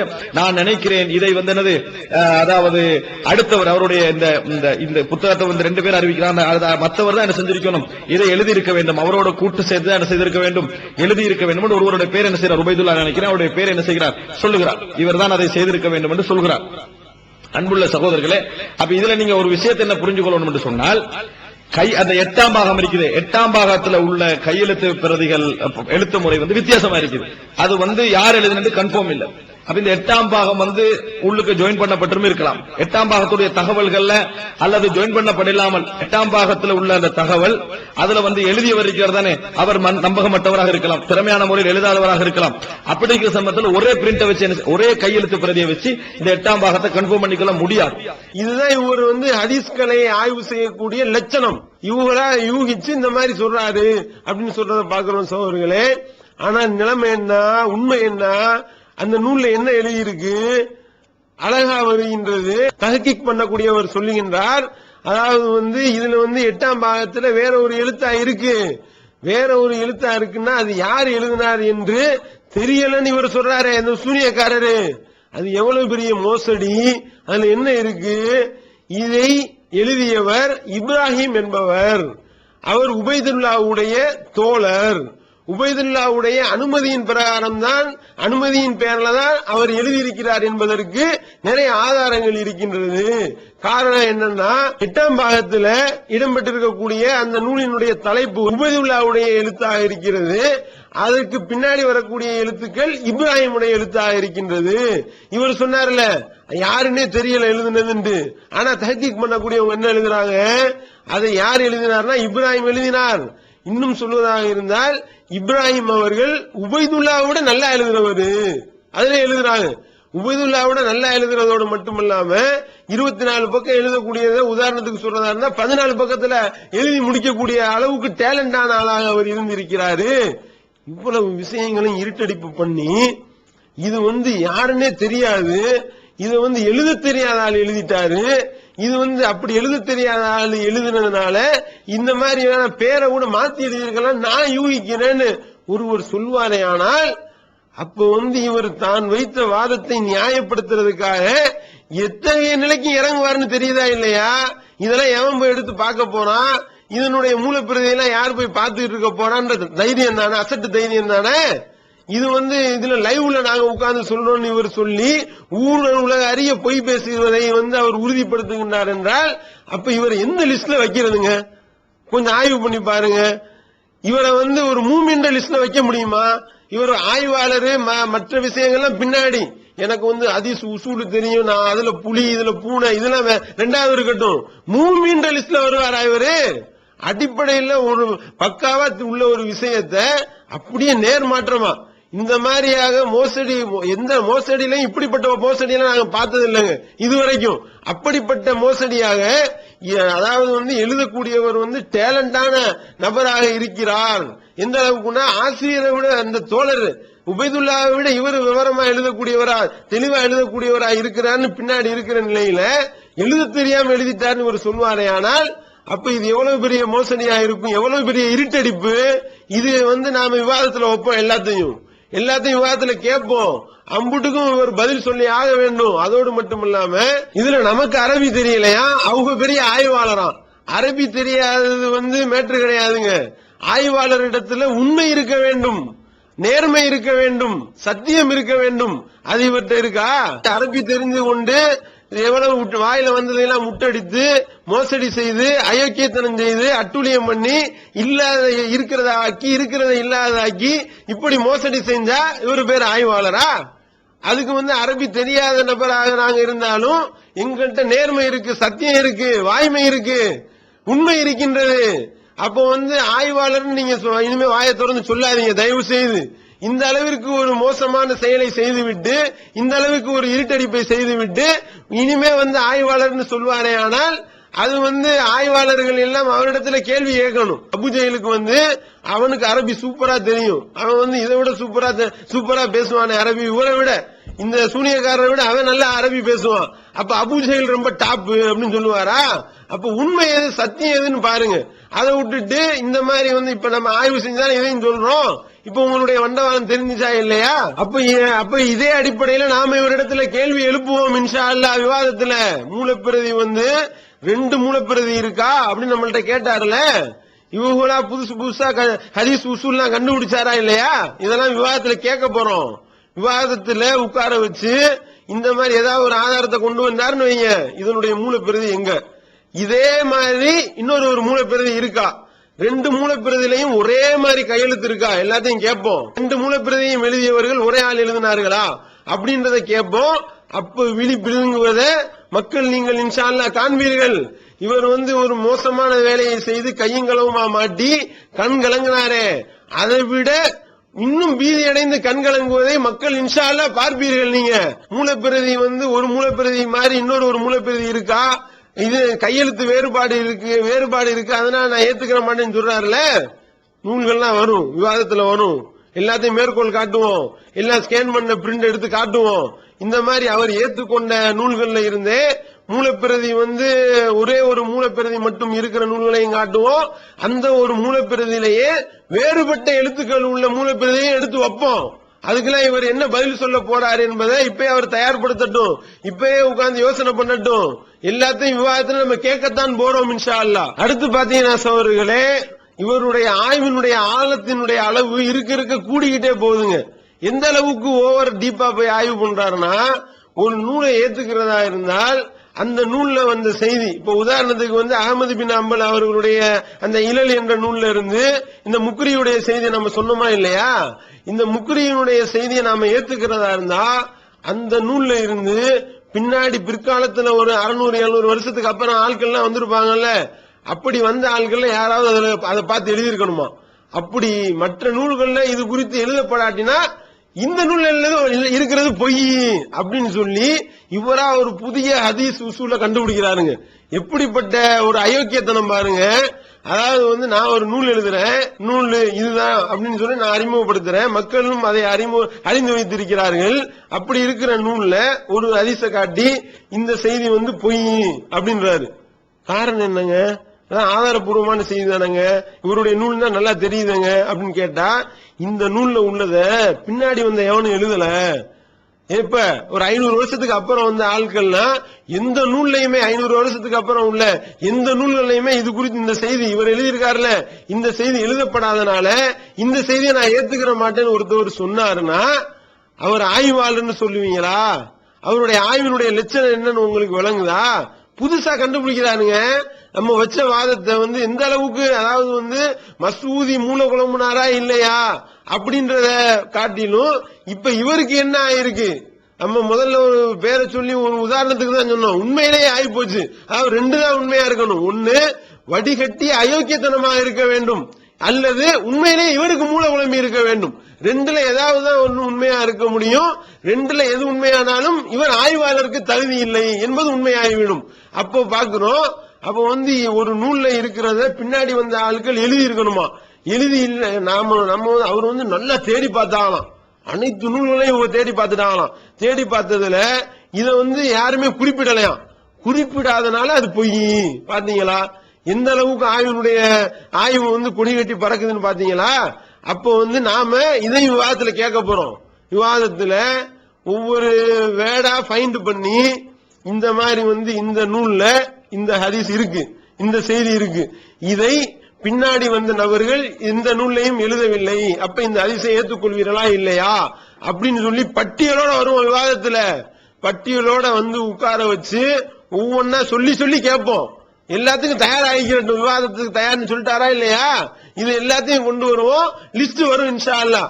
அதுக்கும் அவர் விவாதத்துல நேரடியா பதில் சொல்ல தயாராகிக்கிறட்டும். அடுத்து பாத்தீங்கன்னா சகோதரர்களே, மசூதி இவர் பலகீனமாக்குறதுக்கு அடுத்து இவர் வைக்கக்கூடிய வாதம் என்னன்னா, மசூதி மூல குழம்புறதுக்கு முன்னாடி அறிவிச்சாரா பின்னாடி அறிவிச்சாரா முக்ரிக்கின்றத ஒரு வாதமா வச்சதுக்கு நாம பதில் சொல்லிட்டோம். அடுத்து இவர் வைக்கக்கூடிய வாதம், மசூதி மூல குழம்புறதுக்கு முன்னாடியா பின்னாடியான்றது மேட்டர் இல்ல, மசூதியே குழப்பமான ஆளு என்ற ரீதியில முதல்ல இவர் ஒரு வாதத்தை முன்வைத்தார். மசூதியை பொறுத்த வரைக்கும் அவர் குழப்பம் உள்ளவர், மூல குழம்பினது மட்டுமல்ல, பிற்காலத்தில் அவருடைய சிந்தனையில குறைபாடு ஏற்பட்டது மட்டுமல்ல, சிந்தனையில குறைபாடு ஏற்பட முன்னாலேயே அவர் அறிவிப்புகளை குழப்பமானவர். விளங்கிட்டா? இருந்தாலும் இவருக்கு ஹதீஸ் கலையில இவர் எந்த அளவுக்கு விவரம் இல்லாதவராக இருக்கிறார் என்பதற்கு அடிப்படையான ஒரு ஆதாரம் சகோதரர்களே, எப்படிப்பட்ட நபராக இருந்தாலும் அவங்க ஏதாவது சில விஷயங்கள்ல தவறிழைக்கத்தான் செய்திருப்பார்கள். இதுதான் மனித இயல்பு. இவர் என்ன செய்யறாரு, அந்த தவறு சில நேரங்கள்ல தவறு செஞ்சிருப்பாங்களா இல்லையா, அப்படிப்பட்ட செய்திகளை எடுத்துக்கொண்டு போட்டு இதை நம்ம ஏத்துக்கிற முடியாது என்று சொல்றத பாக்குறோம். ஹதீஸ் கலை தான் இவருக்கு தெரியல நம்ம நினைச்சோம், அக்கீதாவும் இவருக்கு வழங்கல. அக்கீதா என்ன, மனிதன் என்பவன் தவறிழைக்கக்கூடியவனா தான் இருக்கிறான். 1000 ஹதீஸ் ஒருத்தவங்க அறிவிச்சாங்கன்னா ஒரு 2 ஹதீஸ் 2 செய்தியிலேயோ 20 செய்தியிலேயோ பிழை வரத்தான் செய்யும். பிழை வராத ஆள் காட்ட முடியுமா?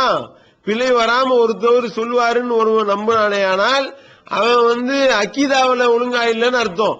அவன் அல்லாவா? அல்லாஹ்க்குதான் எந்த தவறும் வராது. அப்ப அல்லாஹ் மாதிரி இவர் அறிவிக்கக்கூடியவர்னு சொல்ல வர்றீங்களா? அப்ப எப்படி பார்த்தாலும் யாரு எப்படிப்பட்ட பெரிய ஆள்கள் அறிவித்தாலும் அவர்களும் சில தவறுகளை செய்திருப்பார்கள். இதுதான் ஹதீஸ் கலையில அடிப்படையா உள்ள விஷயம். இது இவருக்கு தெரிஞ்சுச்சாங்க. இது தெரியலையாங்க. இது தெரியாம என்ன செய்யறாரு, மசூதி வந்து சில விஷயங்கள்ல தவறிழைக்க கூடியவர் என்று சொல்லி சில பேர் குறை சொல்லியிருப்பாங்களா இல்லையா, அதை எடுத்து போடுறாரு. இவருக்கு விளங்குற மாதிரி ஏற்கனவே நிறைய நம்ம கேட்டோம், இருந்தாலும் இவர் கூடுதலா இவருக்கு விளங்குற மாதிரி இன்னும் சில செய்தியை நம்ம சொல்றோம். ஹதீஸ் கலையினுடைய தந்தைன்னு சொல்லக்கூடிய சௌபா அவர்களை பொறுத்த வரைக்கும் சௌபா அவர்கள் தவறிழைத்து விட்டார் என்று சொல்லி அறிவித்தவர்கள் எத்தனை பேர் பட்டியல் காட்டட்டுமா? புகாரி இமாம் சொல்லி இருக்கிறாங்க, முஸ்லிம் இமாம் சொல்லி இருக்கிறாங்க, திர்மிதி, தாரகுத்னி, அதே மாதிரி அபுசுரா அவர்கள் சொல்லி இருக்கிறாங்க, அதே மாதிரி அஹ்மது இப்னு ஹம்பல் அவர்கள் சொல்லி இருக்கிறாங்க. சோபா தவறிழைத்து விட்டார்.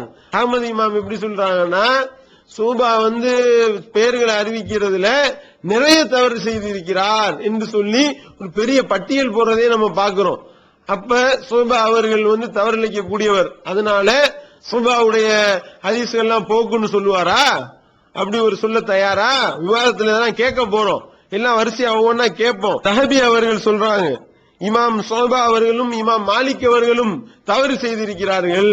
ரெண்டு பேரை மாதிரி நம்பகமான ஆளுக்கு உதாரணம் யாருன்னு சொல்ல உதாரணம் காட்ட தேவையில்லை. இருந்த போதிலும் நம்பகமானவர்கள் என்பதற்கு அர்த்தம் என்ன தெரியுமா?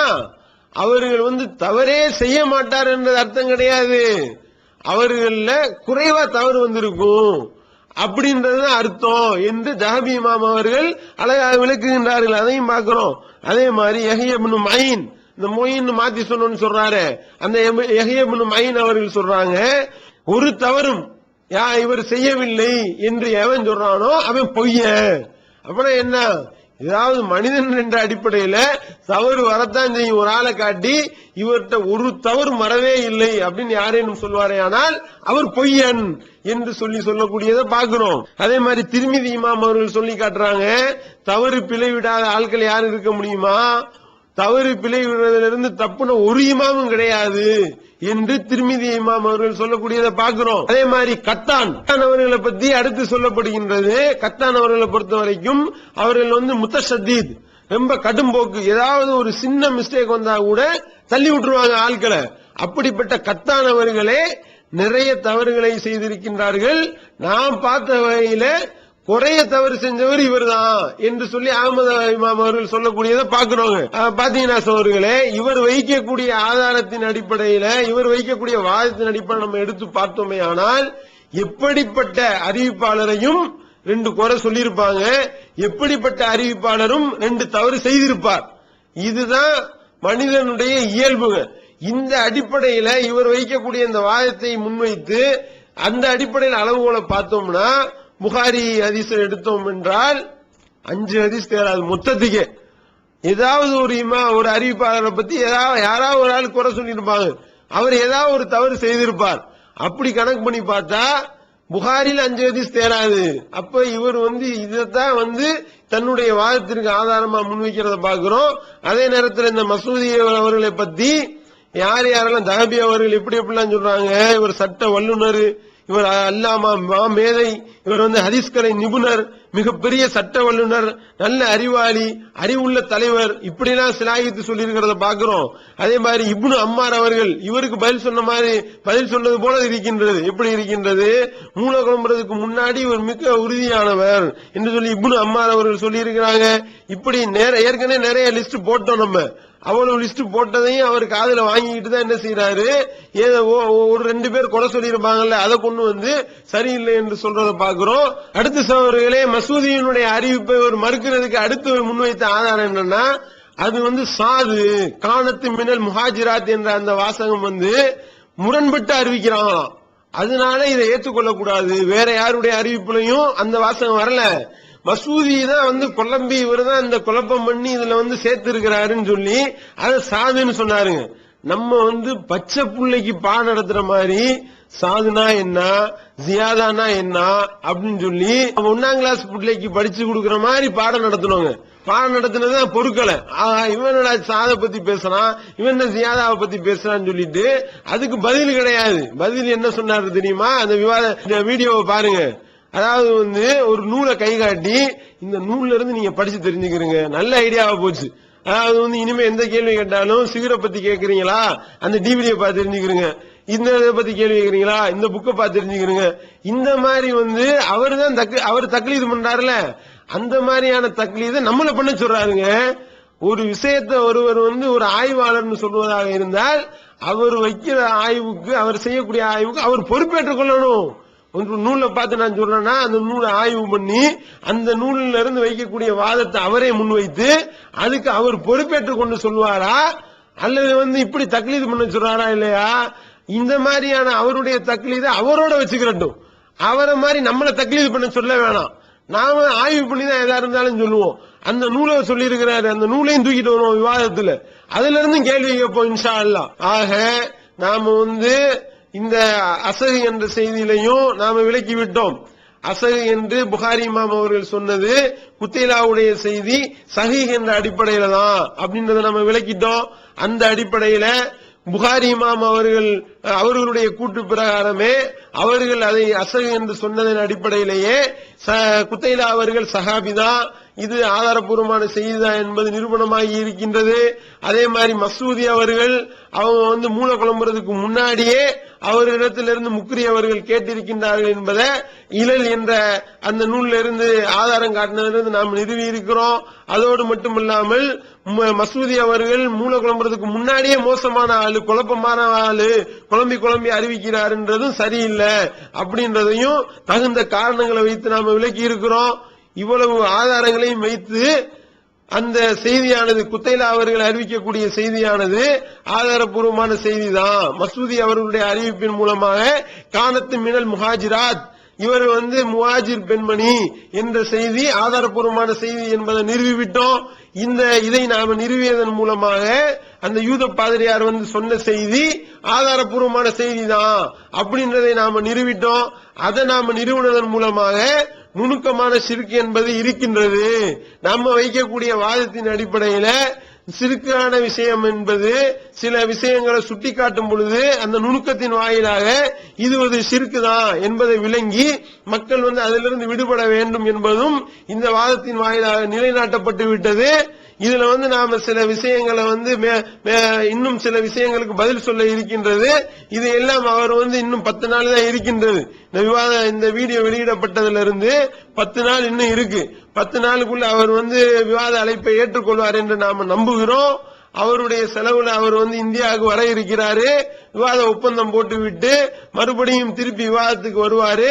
அல் குர்ஆனும் ஆதாரப்பூர்வமான ஹதீஸ்களும் என்ற தலைப்புல நாம விவாதம் நடத்தி அவருடைய உண்மை முகத்தை நாம வெட்ட வெளிச்சமாக்குவோம். இன்னும் இது அல்லாமல் இன்னும் பல விஷயங்களும் வெளிவர இருக்கின்றது இன்ஷா அல்லாஹ். அன்புக்குரிய சகோதரர்களே, இதன் மூலமாக குத்தைலா அவர்களுடைய செய்தி ஆதாரப்பூர்வமான செய்திதான் என்பதை நிரூபிக்கிறோம். அவர்கள் சஹாபிய பெண்மணிதான் என்பதை நாம் நிறுவிவிட்டோம். அதோடு மட்டுமில்லாமல் கானத்து மினல் முஹாஜிராத் என்ற அவர்களுடைய அறிவிப்பு, அவர்கள் சம்பந்தமாக வரக்கூடிய அறிவிப்பு, அது ஆதாரப்பூர்வமான செய்திதான் என்பதை நாம் நிறுவிட்டோம். அது அல்லாமல் இன்னும் ஹுதைபாவுடைய செய்தி, இது போன்ற பல செய்திகள் இருக்கு. அதுக்குள்ள நம்ம உள்ள போகல. ஏன்னா இதுவே கூட வெளிநாட்டில் உள்ள சகோதரர்கள் என்ன நம்மள்ட்ட கோரிக்கை வச்சாங்கன்னா, விவாத அறைகோலோட முடித்திருங்க அப்படின்னு சொன்னாங்க. இருந்தாலும் இவரை குறித்து இன்னும் நம்ம சில விஷயங்களை அம்பலப்படுத்த வேண்டும் என்ற அடிப்படையில தான் இவர் எப்படிப்பட்ட ஒரு மோசடி பேர்வழி, எப்படிப்பட்ட இருட்டடிப்புலாம் இவர் பண்ணிருக்கிறாருன்னு ஒரு சாம்பிளுக்காகத்தான் இந்த செய்திகளை நம்ம உங்களுக்கு சொல்லியிருக்கிறோங்க. இது அல்லாத மற்ற விஷயங்களை எல்லாம் இன்ஷா அல்லாஹ் நம்ம விவாதத்தில் எதிர்கொள்ள இருக்கிறோம். அந்த விவாதத்துல நேருக்கு நேராக வைத்து அவர் எப்படியெல்லாம் உளறி இருக்கின்றார், எப்படியெல்லாம் மோசடி செய்துள்ளார், எப்படியெல்லாம் இருட்டடிப்பு பண்ணியுள்ளார், எப்படியெல்லாம் தனக்குத்தானே முரண்பட்டு அவர் பேசுகின்றார், எப்படியெல்லாம் மீனிங்லெஸ்ஸாக அவர் பேசுகின்றார், இது எல்லாத்தையும் ரொம்ப சுவாரஸ்யமா இங்க பார்க்க போறீங்க. விவாதத்தில் இன்ஷா அல்லாஹ் நீங்கள் காண இருக்கின்றீர்கள். இவர் நம்முடைய வேலையை இன்னும் இலகுவாக்கிட்டாரு. அந்த அடிப்படையில மீதி உள்ள வாதங்கள் எல்லாத்துக்கும் விவாதத்துல அவரை நாம சந்திக்க இருக்கின்றோம் என்று கூறி இந்த சூனியக்காரருக்கும் நாம என்ன சொல்லிக் கொள்கின்றோம் என்றால், இப்ப நம்ம விவாதத்துக்குள்ள வர்றோம், விவாத அறைகூவல் விட்டுள்ளோம். இந்த வீடியோ வெளியிடப்பட்ட நாள்ல இருந்து 10 நாட்கள், அதாவது வரக்கூடிய 18ஆம் தேதிக்குள்ள அவர் நான் விவாதத்திற்கு தயார் என்பதை நம்முடைய தலைமையகத்திற்கு எழுத்துப்பூர்வமாக அவர் அனுப்ப வேண்டும்.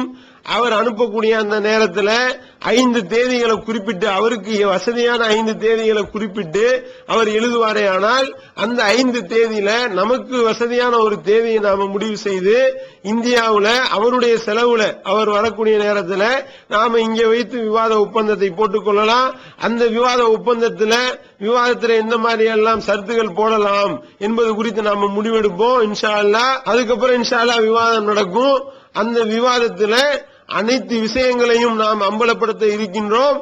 அதுல உண்மை உங்களுக்கு தெரிய வரும். அந்த விவாதத்தில் சூனியத்தை நம்புவது என்பது ஷிர்க் தான் என்பதை எந்த விதமான சந்தேகத்துக்கும் இடமில்லாமல் நாம் நிரூபிக்க இருக்கிறோம் இன்ஷா அல்லாஹ். அல்லாஹ்வுடைய உதவியால் நிரூபித்து காட்டுவோம் இன்ஷா அல்லாஹ். அன்பிற்குரிய சகோதரர்களே, இவருடைய தில்லுமுள்ளுக்கு இன்னும் சில ஆதாரத்தை காணுங்கள். அன்பிற்குரிய சகோதரர்களே, குத்தைலா அவர்களுடைய செய்தியை நாம் புரிந்தது போன்று புரியக்கூடாது என்று நம்மை விமர்சிப்பதற்காக கூறக்கூடிய செய்தியை பாருங்கள். அடுத்தது என்னன்னு சொன்னால், இந்த நுட்பமான ஷிர்கை ரசூலுல்லாஹி ஸல்லல்லாஹு அலைஹி வஸல்லம் அவர்களும் விளங்காமல் இருந்தார்கள் அப்படின்னு சொல்றது இருக்குதானே, இது ஒரு தவறான ஒரு விஷயம். இது ஒரு தவறான ஒரு விஷயம். இந்த ஹதீஸை சொல்லக்கூடிய இஸ்லாமிய அறிஞர்கள், இந்த ஹதீஸை சஹீஹாக காணக்கூடிய இஸ்லாமிய அறிஞர்கள் யாரும் ரசூலுல்லாஹி ஸல்லல்லாஹு அலைஹி வஸல்லம் அவங்க ஷிர்க் வச்சாங்கண்டோ, எல்லா நபித்தோழர்களும் இதை தெரியாமல் செய்து கொண்டிருந்தார்கள் என்றோ சொல்லுது. இந்த ஹதீஸை எப்படி இஸ்லாமிய அறிஞர்கள் விளங்கிட்டு வந்தாங்கன்னு சொன்னா, ரசூலுல்லாஹி ஸல்லல்லாஹு அலைஹி வஸல்லம் ஷிர்க் வச்சதாக அதுல இல்லை. சிறந்த மார்க்க விளக்கத்திலே உள்ள நிறைய நபித்தோழர்கள் அப்படி ஷிர்க் வச்சதாக அந்த ஹதீஸ்ல இல்லை. நபித்தோழர்கள் ஒரு சிலர் அப்படி செய்றாங்க, ரசூலுல்லாஹ் அதை கண்டிக்கவில்லை அல்லது கண்டுகொள்ளவில்லை, அவருக்கு கிடைக்கவில்லை. அது கிடைக்கிற வேண்டும் என்ற மாதிரியான ஒரு செய்தி ஒரு யூதன் மூலம் செய்தி கிடைக்கிறது, உடனே ரசூலுல்லாஹ் தடுத்தார்கள் என்றுதான் இந்த ஹதீஸை என்ன செஞ்சாங்க, விளங்கினாங்க. ஆனா அந்த ஹதீஸுக்கு எப்படி விளக்கம் கொடுக்கப்படுது, ரசூலுல்லாஹி ஸல்லல்லாஹு அலைஹி வஸல்லம் அவர்களும் நபித்தோழர்களும் இணை வைத்துக் கொண்டிருந்தார்கள். யூதன் சுட்டிக்காட்டப்பட்ட பின்னால் அதை என்ன செய்தார்கள், அவர்கள் எனது இணை வைத்துக் கொண்டிருந்தது மாறிவிட்டார்கள். அப்படி என்பது அல்லாஹ் தஆலா ரசூலுல்லாஹி ஸல்லல்லாஹு அலைஹி வஸல்லம் அவர்களுக்கு வஹி மூலம் கொள்கை விளங்கப்படுத்தவில்லை என்ற ஒரு குறைநிலையை என்ன செய்கிறது, அது உண்டாக்கு. குத்தைலாவுடைய செய்தி அவருடைய நிலைப்பாட்டிற்கு எதிராக இருப்பதால் முன்பு எவ்வாறு புரியக்கூடாது என்று சொன்னாரோ அவ்வாறே அதை புரிந்து கொண்டு இப்போது அதை பலகீனப்படுத்துவதை பாருங்கள். இன்னும் பல கிரந்தங்களிலே பதிவுப்பட்ட ஒரு செய்தியை முன்வைக்கிறார்கள். அப்ப அந்த செய்தியுடைய விளைவு என்னவென்று சொன்னால், ரசூலுல்லாஹி ஸல்லல்லாஹு அலைஹி வஸல்லம் அவர்களும் நபித்தோழர்களும் நுட்பமான ஷிர்கை தெரிந்து கொள்ளாமல் இணை வைத்துக் கொண்டிருந்தார்கள். யூதர்கள் சுட்டிக்காட்டப்படும் வரைக்கும் கொள்கையே சொல்ல வந்த ரசூலுல்லாஹி ஸல்லல்லாஹு அலைஹி வஸல்லம் அவர்களுக்கு அந்த நுட்பமான ஷிர்க் என்ன செய்யவில்லை, அவர்கள் விளங்கி இருக்கவில்லை என்கின்ற ஒரு தவறான விளைவை என்ன செய்யும் அந்த ஹதீஸ் ஏற்படுத்துகிறது. உண்மையில் சூனியம் சம்பந்தமான ஹதீஸ் குர்ஆனுக்கு முரண்படுகிறது என்று நிராகரிப்பது தகுதியாக இருந்தால், அதைவிட மிக தகுதியானது இந்த ஹதீஸ் சஹீஹாக இருந்தால், இந்த ஹதீஸ் குர்ஆனுக்கு முரண்படுகிறது என்று நிராகரிப்பது அதைவிட மிக தகுதியானது. காரணம், இந்த ஹதீஸ் ரசூலுல்லாஹி ஸல்லல்லாஹு அலைஹி வஸல்லம் அவர்கள் இணை வைத்ததாக சொல்லுகின்ற ஒரு ஹதீஸ். ரசூலுல்லாஹி ஸல்லல்லாஹு அலைஹி வஸல்லம் அவர்கள் நுட்பமான ஷிர்கை விளங்கவில்லை, நுட்பமான ஷிர்கை அறியாமல் இருந்தார்கள். அதை யூதர்கள் சொல்லிக் கொடுக்கின்ற அளவில் ஒரு கொள்கை தெளிவில்லாமல் ரசூலுல்லாஹி ஸல்லல்லாஹு அலைஹி வஸல்லம் கண்டுகொள்ளாமல் இருந்து விட்டார்கள். அல்லாஹ் கூட வகையில் அதை ஷிர்க் என்ன செய்யவில்லை, விளங்கப்படுத்தாமல் இருந்து விட்டான் என்றுதான் அர்த்தமாக எந்த யூதர் சொல்லுகின்ற வரைக்கும். இதிலிருந்து இவர் மனமுரண்டாகத்தான் இந்த ஹதீஸை மறுக்கின்றார் என்பதும் இவர் சந்தர்ப்பவாதி என்பதும் தெளிவாகின்றதா?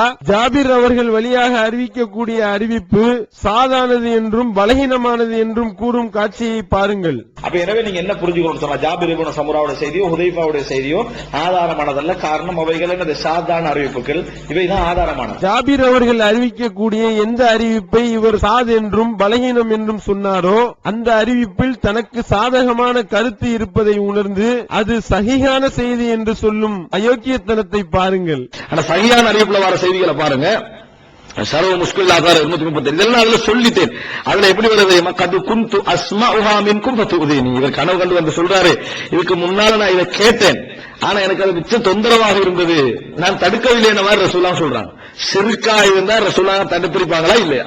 இது போன்ற இன்னும் அடுக்கடுக்கான ஆதாரங்களுடன் விவாதத்தில் சந்திப்போம் இன்ஷா அல்லாஹ்.